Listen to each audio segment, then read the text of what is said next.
Thanksgiving, and I thought it's a nice thing to do to talk about gratitude now. It's your time to meditate on this topic. It's always nice to be thankful, right? It's always nice. Changes your dana. And now actually everybody recommends it. You'll be surprised that um, like I was mentioning to you guys, I was on the CDC website looking up things, the last time.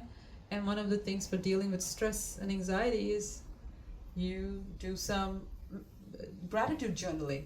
Write down what you're grateful for. Actually, one of my teachers, about 10 or 12 years ago, she suggested to me, she's like, every day before you go to sleep, write down 5 things you're grateful for. I said, but 5 things don't happen every day. Little did I know I'll struggle to keep the list under 10, because if you don't sit down and make the effort to, you can't see what is going on, right? So it's been so many years I've been doing that, like journal after journal, 5 things every day. And I'm very grateful that she got me started. It's a good poem there. You just stumble, but if you're humble, you can see what you've stumbled upon, right? Because school, before we ate anything, we were supposed to stand by the table, not touch anything. I can imagine young kids, not eating food that's in front of them.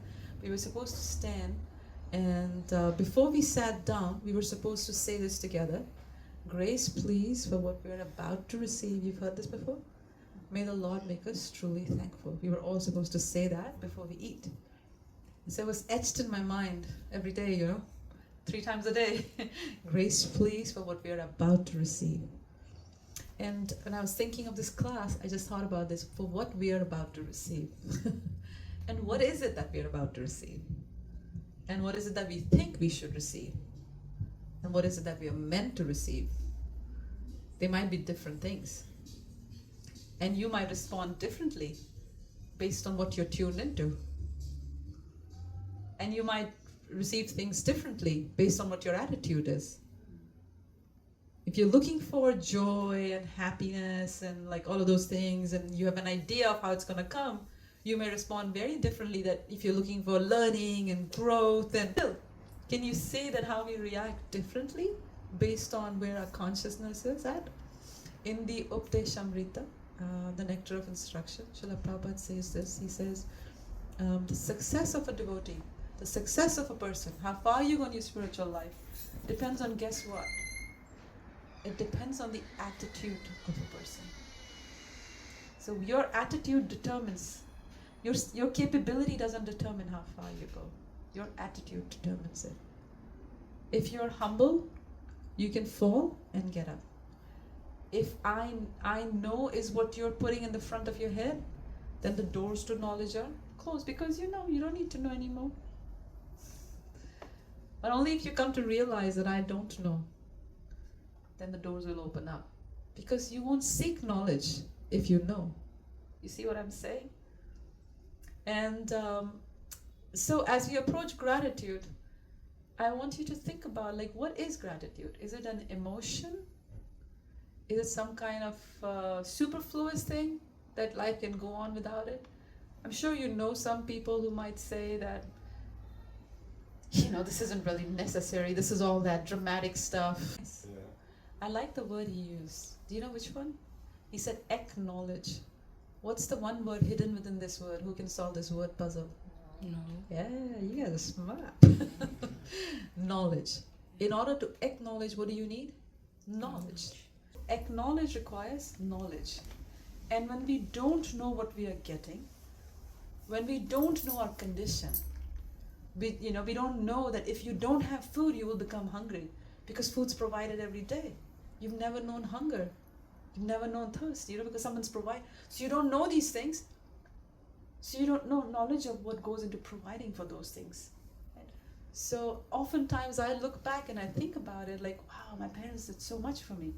At that time, I did not, because I had no knowledge about what they were doing. Can you relate to this example? And I'm sure in your own lives, there are some people you're grateful for. And sometimes, what's really tragic is we don't get to say it to the person because time's gone and you never get the chance to say that. Thank you. So it's a very important thing, gratitude. But it should really make us think, like, yes, I can make a list of 10 people that I'm grateful for.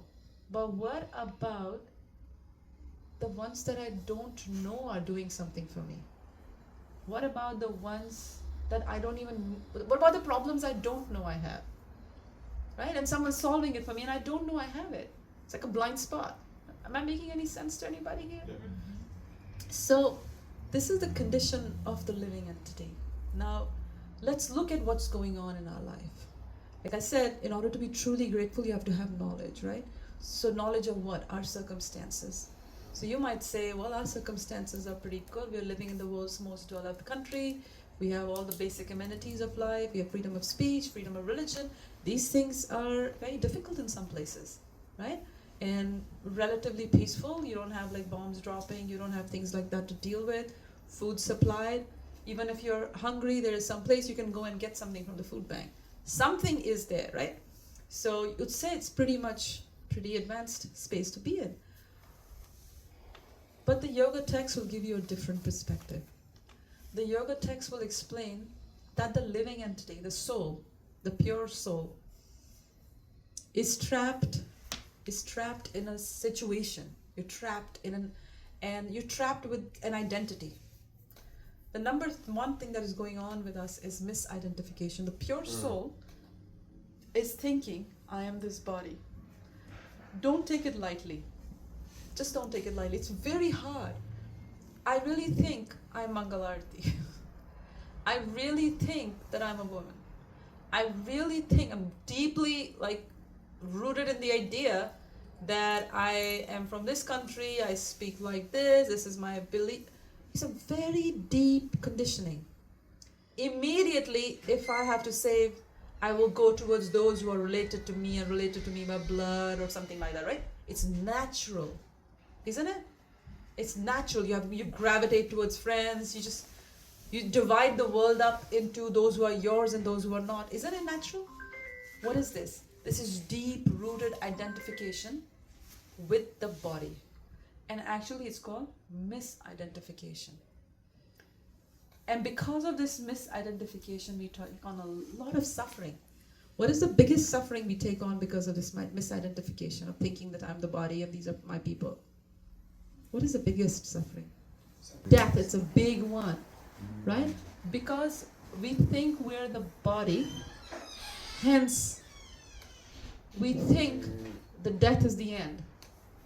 You understand? This is a condition that is imposed to us.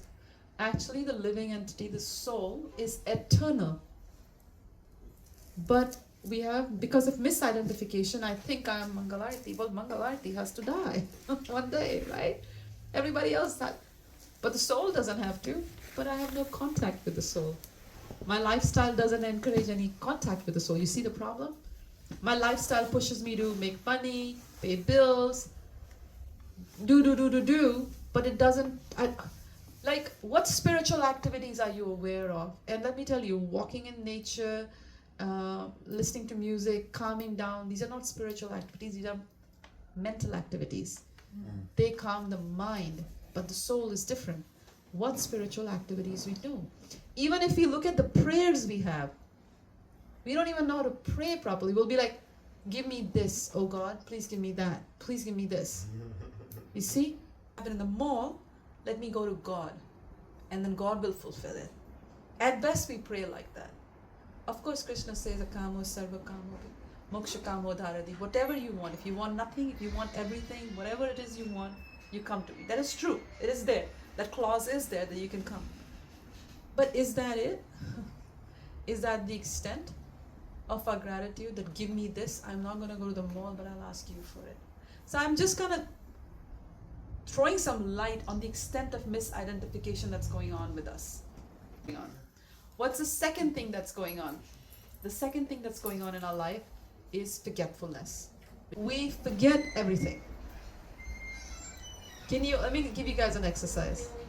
Can you think about 5 things you did yesterday? Close your eyes and think about 5 things you did yesterday. And close your eyes. Ready for the questions? Coming your way. What did you do 4 days ago? 5 things. Exercise. Close your eyes and try to think what you did 1 month ago. Open it again. It's hard, isn't it? So what happens in this world? We forget everything. And can you tell me one thing? 1 month ago, were you stressed out? Yes. Were you mad about something? Yes. Did you really want something and you didn't get it? Yes. And were you in anxiety about it? Yes. And now you don't even remember about it. Can you see what's going on? We're suffering for that which we can't remember. We're so tiny. Just imagine the whole anxiety and stress industry is going on, but we can't even remember what we did a month ago. Let alone, everyone here is, I'm thinking, older than 18 years of age. Let alone what you did 18 years ago. Right? You don't remember anything. So forgetfulness. Now this is like a simple forgetfulness of material things, right? Then this, and we can't remember what we did. Now if I asked you what others did for you 3 days ago, would you remember anything? What someone else did for you 1 week ago, would you remember it? What someone did for you 20 days ago, you can't remember anything. We can't even remember what we did. How can we truly be grateful if we can't remember anything? See what's going on? Now, let's go deep. So we can't remember ourselves. We can't remember other people doing things for us, correct? Now let's go another level further. Can we remember where we come from? Can you remember birth? Can you remember how you can remember nothing about your birth, right? And you will never remember anything about your death. You don't even remember the first 5 to 10 years of your life. In old age, you don't remember anything anyways. So you don't remember anything about how you came in here. You don't remember anything about your past death.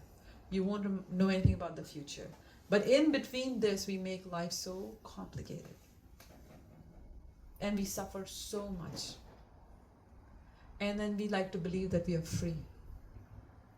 So this combination of misidentification, like I said, we're misidentifying with the body, and forgetfulness. Forgetfulness of what? Of our spiritual identity.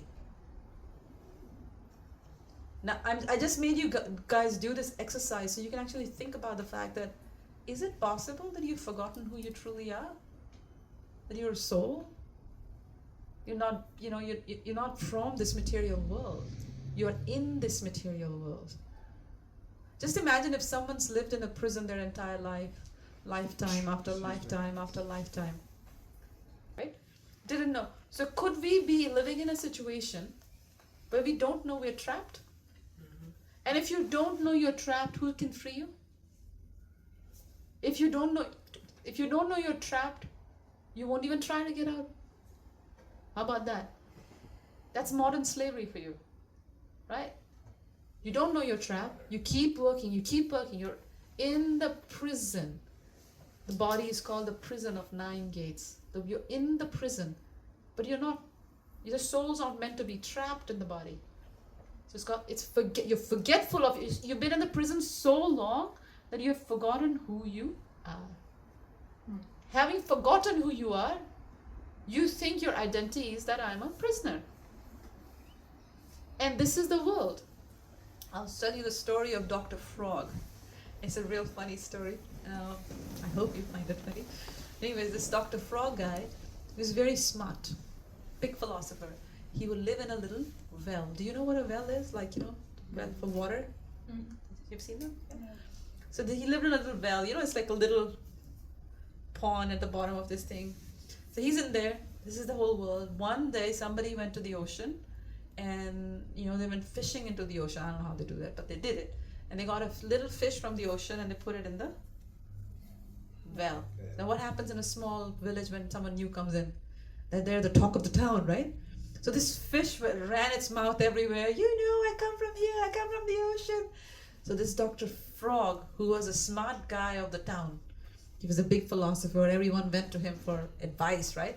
So he's like, this new fish, what is she talking about? This ocean thing, what is this ocean? So this Dr. Frog, he had a big committee, and the fish and everybody is sitting, everybody in the little ponds, they gathered together, they're having the well, they're having a discussion. So the fish is telling the doctor, the ocean is so big, it has so many things, the ocean's so Frog's like, no, our well is the biggest. There's nothing bigger than this. She's like, no, I'm telling you, I come from the ocean. It's really, really big. So Dr. Frog's like, how big? She says, it's big, it's huge, you can't imagine. He says, how big? Like, this big? And she says, no, it's bigger than that. She's like, what? That big? She's like, no, it's way, way bigger than that. And he goes, you know how like frogs poof up? He goes, pops. The point. Oh, he popped and then he died. Yeah, he died in the process of speculating. Oh. So this happens through speculation. We think we can speculate about everything. But the Shastra says, Tarko pratishtat shrutoyo vivinnat. Tarka means logic. By logic, you cannot understand the Supreme. Tarko pratishtat. Logic and reasoning. This happens, that I have seen this, that means this must exist. This is tarka, logic. Shrutoyo vivinnat. Shrutoyo means those scriptures that are coming back down from time immemorial. Religious scriptures, spiritual scriptures, scriptures I talk about here. All scriptures come up with different conclusion. Some say it's God's light, some say it's energy, some say it's the person, some say it's this, some say that. So, and you think it's all different. Right? Nasti muni yasya matirna bhinna. There is no wise man. Muni means wise man, like Aristotle, like those, like wise men, like sages. Nasti muni yasya matirna bhinna. There is no muni, there's no saint, like so wise person whose opinion is not different from another person. That's why they're wise, right? They speculate, they discuss. Dharmasya tattva nihitam guhaya. The essence of dharma, the essence of religion, nihitam guhaya, is very secret. It's very secret. Guhaya means most secret. Mahajano yena gate sapantha. The way to learn that is, Mahajano, you follow the saintly people, and you are saying service. By serving the saintly people, by following in the footsteps, by listening, from a self-realized person, you learn it. Because remember, we don't want to be Dr. Frog.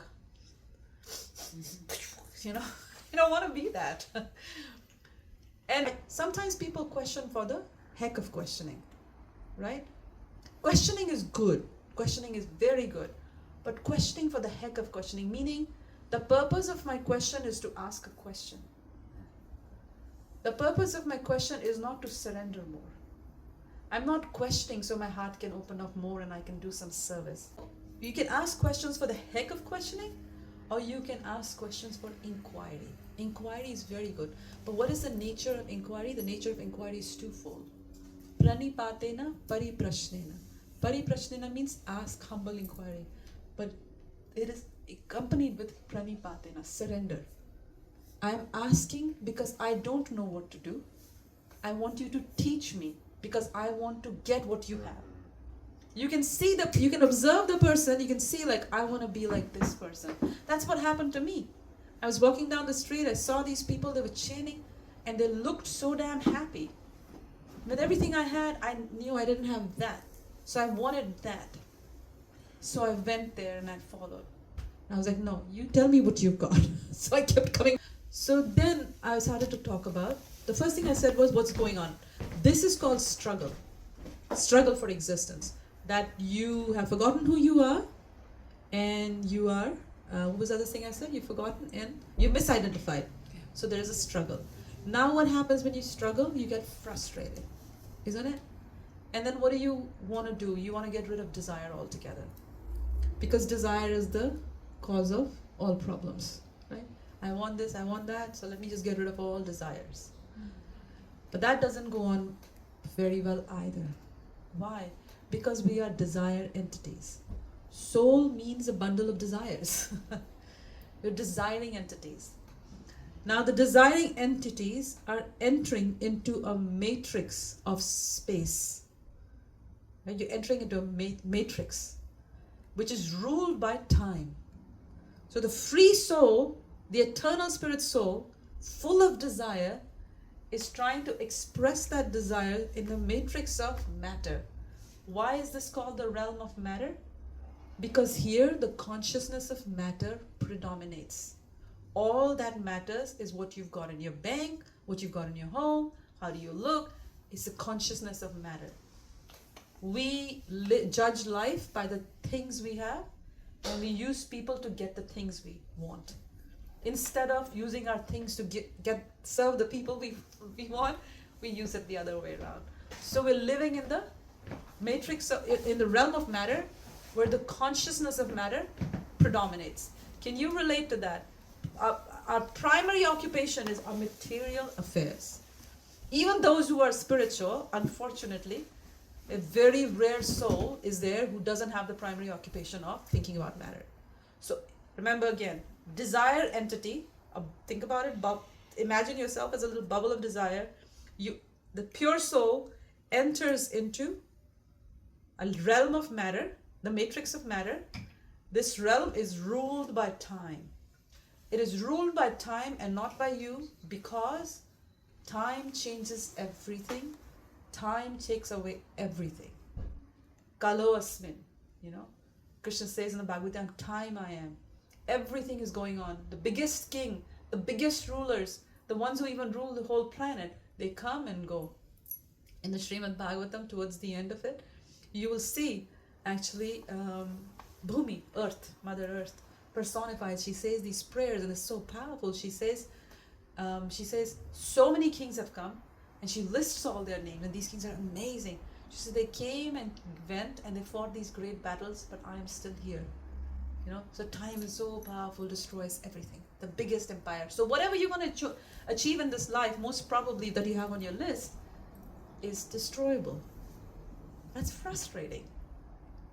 But we don't have the guts or the knowledge to see what is beyond the realm of time, beyond the reach of time. Neither do we have the humility to ask and learn. So then what happens is we get frustrated. So the idea is, let's get rid of desire altogether. But you can't do it, because desire is a symptom of the soul. You can't destroy desire. It cannot be destroyed. The only thing you can do is purify desire or change desire. So moving on, right? So in this realm, under the influence of time, under the control of time, what's going on besides all that? You have this very highly addictive habit, a very addictive hallucination. Guess what's that? Addictive, super addictive, most addictive hallucination of material existence. Sorry, what is the most addictive, super addictive hallucination of this material existence? gratification. You're very close. The self. The self. Myself? What else? Gratification, myself. What else does it? What is it that you're convinced life will bring you? Happiness. Yeah, that's it. That is the most intoxicating substance. Material happiness. This hallucination enters our mind. Life will bring me happiness. And you struggle, and you struggle, and you struggle. In the very beginning of the Bhagavad Gita, Krishna throws happiness out of the door. He says happiness is just like a little comet, comes and goes. Happiness and distress. Immaterial. And what's our whole life about? The pursuit of happiness. And if you actually trace the problems in your life, you can see like how much of it was related to your ideas of happiness, your desire for happiness, or what you want for happiness. It's very powerful drug actually. There is a hallucination that there is such a thing as happiness. And why is it a hallucination? Because it is temporary. Nothing that the most happiest thing, like I said, we did the exercise, right? Try to remember what's 5 days ago, 7 days ago, 30 days ago. You don't remember anything. You don't remember the happiness, you don't remember the distress. Material we are victims in the hands of time.